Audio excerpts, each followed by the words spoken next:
ఇప్పుడు ఆ వాక్యము నేనేం చేస్తుందంటే నిన్ను ఫలవంతమైన ఆత్మీయ స్థితిలోనికి నడిపిస్తుంది.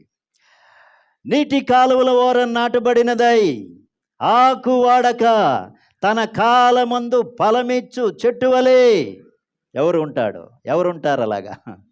ఎవరండి? యెహోవా ధర్మశాస్త్రమునందు ఆనందించుచు దివారాత్రములు ధ్యానించువాడు ధన్యుడు.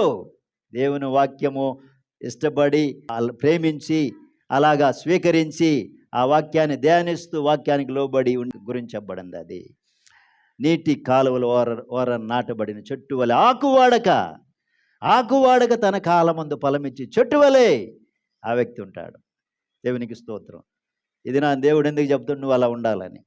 ఏమండి, ఈ దినాన్ని దేవుడు నీకెందుకు చెప్తుండే నువ్వు అలా ఉండాలని? దేవుని చిత్తం. ఆమేన్. నువ్వు అలా ఉండాలని నీ ఆత్మీయ స్థితి.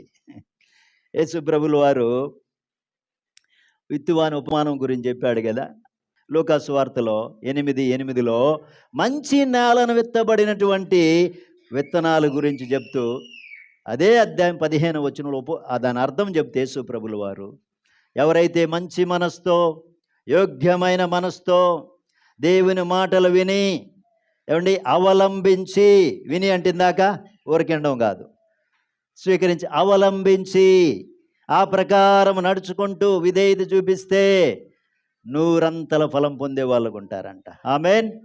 హల్లెలూయా. అట్టి కృప దేవుడు మనందరికి అనుగ్రహించునుగాక. 100 ఫలం ఫలించే వారంగా ఉండునట్లు దేవుడు కృప చూపునుగాక, సహాయం చేయునుగాక. ఆమేన్.